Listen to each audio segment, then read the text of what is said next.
Let's begin by getting comfortable. Lie back, let your arms rest at your sides, and gently close your eyes.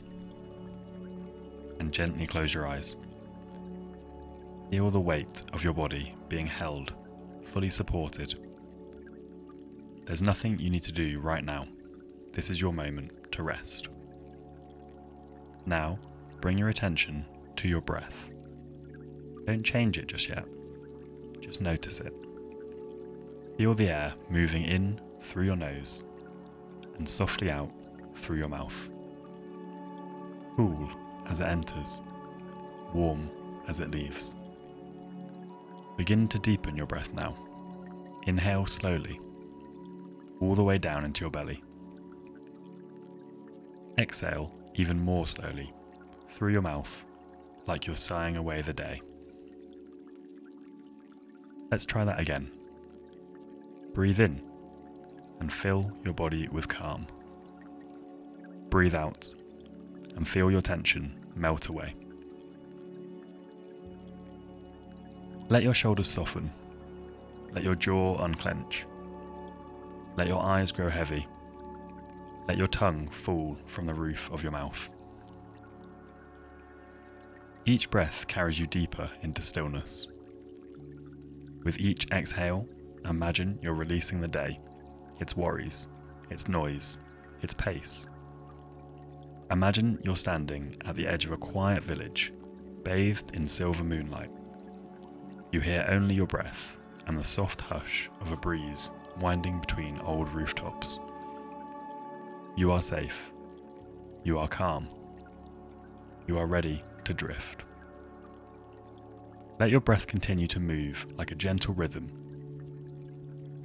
And now, let the story begin.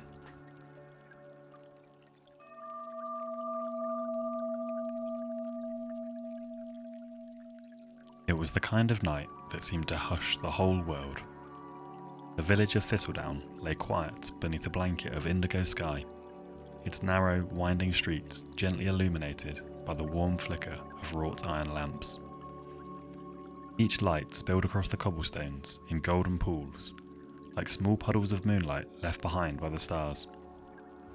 Above, a thin breeze moved slowly through the rooftops, rustling the ivy that clung to old stone walls and chimney stacks like stories too shy to speak aloud. The air held that unmistakable scent of late evening, cool, damp. Earth mingled with the sweetness of wildflowers still clinging to the last warmth of the day. Somewhere in the distance, an owl called softly. Its voice carried on the breeze like a lullaby to no one in particular. At the centre of the village square, the old fountain stood like a keeper of dreams. Worn smooth by time and weather, it had stood in the same place for centuries.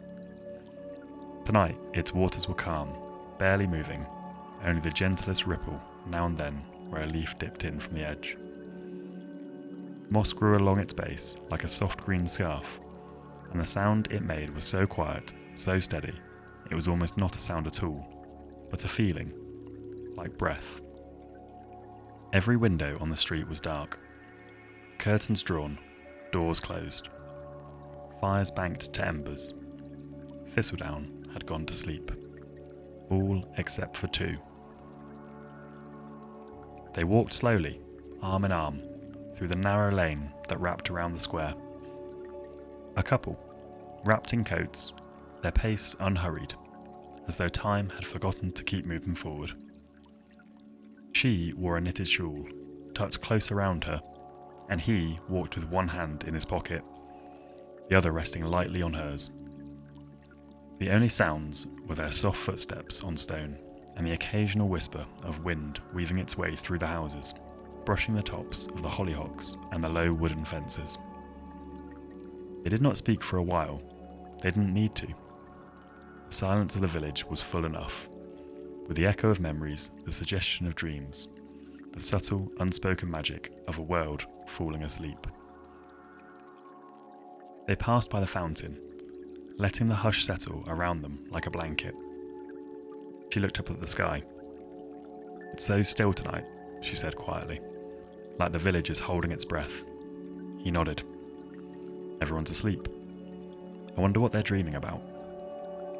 They turned slowly on the spot, their eyes drifting across the familiar windows of neighbours and friends. Soft squares of light no longer glowed behind the glass. Only faint silhouettes remained. A plant on a sill, the curve of a teacup left behind, a curtain that hadn't been fully drawn. She tilted her head, smiling gently. Do you think Mr. Bellamy dreams about baking? He laughed softly. I bet he dreams of perfect bread, and never running out of jam. They both chuckled at the thought of the village baker, apron dusted in flour, head resting against a flour sack, snoring softly while dreaming of warm loaves. Elsie, she added after a moment, probably dreams she can fly, or that the butterflies from her garden carry her through the air like petals. And old Mrs. Pickett? She dreams of her husband, I think, of that meadow where they used to walk when they were young. The couple looked around once more. Each window now seemed like a story paused at the end of a chapter. Each house a quiet container of breath, of lives stilled just for the night. He looked toward the corner where the cobbler lived. Even the shoemaker sleeps, he murmured. All those shoes lined up on the wall, waiting to be worn again, waiting for morning. The woman rested her head lightly against his shoulder. It's comforting, isn't it? To think of everyone resting, that for a few hours everything slows down. Even time seems to curl up and close its eyes. They stood for a while longer, just listening. The village didn't speak, but it breathed, slow, steady, peaceful. The wind picked up slightly and drifted through the empty streets, brushing past flower boxes filled with sleeping pansies and foxglove. It moved through the iron gates of the garden walls and danced in the long grass that framed the stream at the edge of town. It rustled the lace curtains in attics, nudged weather vanes that barely turned, and swept over the fountain again, creating tiny ripples that shimmered briefly before vanishing back into stillness. When they began to walk again, their footsteps seemed softer, their pace slower, as if even their movements had grown sleepy, laced with the rhythm of the night. They passed the corner post office, the bookshop with its tiny bell, the cottage where the twins lived, the same light always left on in the hallway, just in case. Everything looked smaller in the dark, more intimate. Like the village had folded itself into a smaller version of itself just for the night, pulling the soft sky over its shoulders and settling in.